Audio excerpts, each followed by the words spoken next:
arrears, and then there are contracts which have sort of encumbered you. Exactly.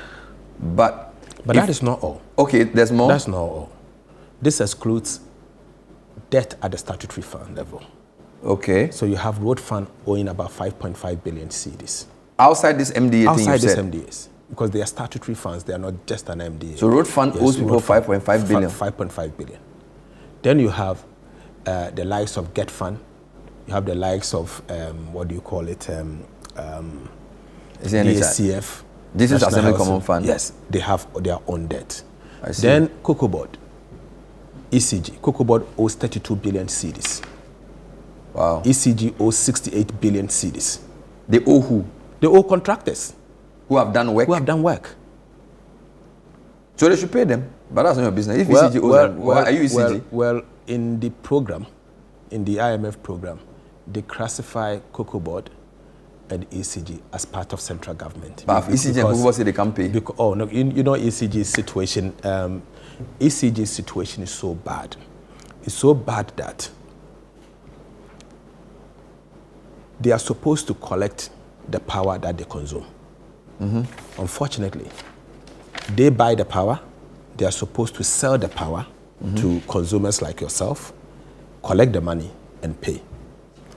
But the data we've seen so far, ECG collects like 1.5 billion, keep 500 million, and pay only 1 billion cedis. Okay. As a result, they are unable to pay IPPs. And as we speak, Government of Ghana, through ECG, owes IPPs $1.7 billion. $1.7 billion, not cedis. In fact, the amount is $1.730 billion. That's how much ECG is owing IPPs.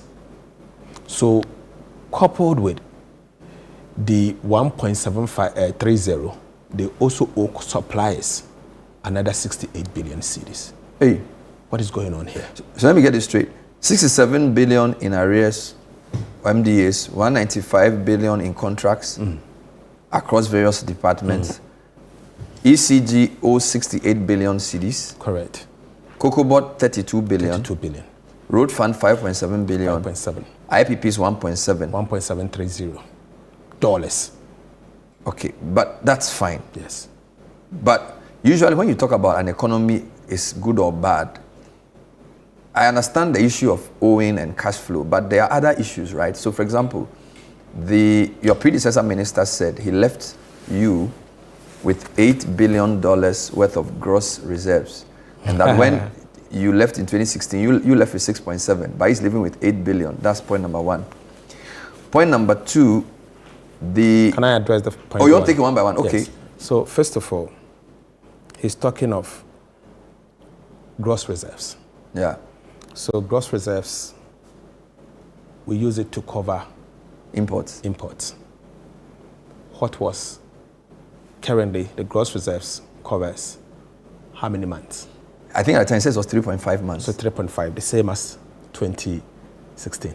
So it's not the amount. It's not the amount. It's supposed to cover imports, and you know the import grows. So you can't even use it to offset anything. It's not. And it's only reserves. It's not just like, it's not like cash there. Okay. I heard the former president talk about reserves as if it's like some money sitting somewhere that somebody will have it and spend. No. It is a reserve at the central bank, and it is used as a cushion. A cushion for the country, for the central bank to be able to use it to support imports as and when the country needs it. So second point, at the end of last year, when the IMF did their projection, they said Ghana's GDP was going to grow at 3.1%. This was in October, and that our debt to GDP will be 83%. When the government statistician presented his data yesterday, he said we grew at 5.7, which is much higher than what everybody projected. And as a consequence, if you calculate our debt to GDP, it has come down. I believe it's in the lower 70s, probably late 60s. So that's the second evidence that they are saying that if you say things are bad, how come we grew higher than was anticipated, and as a consequence, our debt to GDP has also come down? Okay, so first of all, the debt to GDP has only come down, not because of the work, something that the MPP has done or the previous administration did. The debt to GDP has dropped because last year, the government gave bondholders, Euro bondholders, 37% principal haircut. So the Euro bond at the time, if it was 10 billion cedis, 3.7 billion cedis were wiped out, completely wiped out last year. And the interest that had accumulated over the period, another 37% were also wiped out. And so I don't know whether they are celebrating the haircut they gave to some citizens. And remember, this haircut were not only given to foreigners. There are certain domestic banks that invested heavily in Ghana's Eurobond. Yeah. There are certain Ghanaian individuals who, through their sweat, had accumulated so much resources and decided to invest in the Ghanaian economy. Instead of the government reducing expenditure, the government is saying, I'm passing on my burden to these individuals who have invested in my economy. And simple put, they decided to reduce their investment by 37%. So that is the reason why the debt to GDP had dropped. But, my brother, Bernard, look at the GDP very carefully and ascertain where the growth is coming from. It will surprise you to know that the growth that we've seen, the bulk of it is coming from mining. And going into mining, where is the growth coming from? Mining today is 50-50. 50% from Galamsey and 50% coming from the proper mining establishment as governed and regulated by the Minerals Commission. So they are only celebrating Galamsey. That's what they are celebrating. And this cannot be sustainable. It's not sustainable growth in the sense that your water bodies are being destroyed, your forests are being destroyed, and you are celebrating that growth. So if the growth is coming from the destruction of your water bodies and it's coming from the destruction of your forest and you are celebrating, then what kind of celebration is this? This is not something we should celebrate. We should rather be ashamed of ourselves if growth is coming from. So is that why for you, you are projecting only 4.4? So I'm projecting at least 4.4. And the wording there is at least. It has always been my style. Under promise and over deliver. And so we under promise and we over deliver. And it helps in your estimation. Okay. And budget must be credible. Let me give you okay, go on. Okay. I've given you two things. I've mentioned the reserves, you've dealt with that. I've given the GDP growth and debt to GDP ratio, you've dealt with that. The last point in terms of recovery, again, the IMF Managing Director, December 3, 2024, your program performance generally satisfactory. Let me just read 3 paragraphs. IMF has praised Ghana for its strong performance under the fund program. This, it says, is attributable to the progress made in debt restructuring, economic recovery, and financial stability, which signals a positive outlook for the country's economic and business climate. Let me read 2 more. The IMF made this assessment after its executive board approved $360 million as the 4th disbursement to Ghana under the 3 billion ECF. And then the team commended Ghana's performance, citing progress in debt restructuring, economic recovery, fiscal and external improvement. So even IMF admit this is December 3. Okay, so this is December 3rd, based on data from second quarter 2024.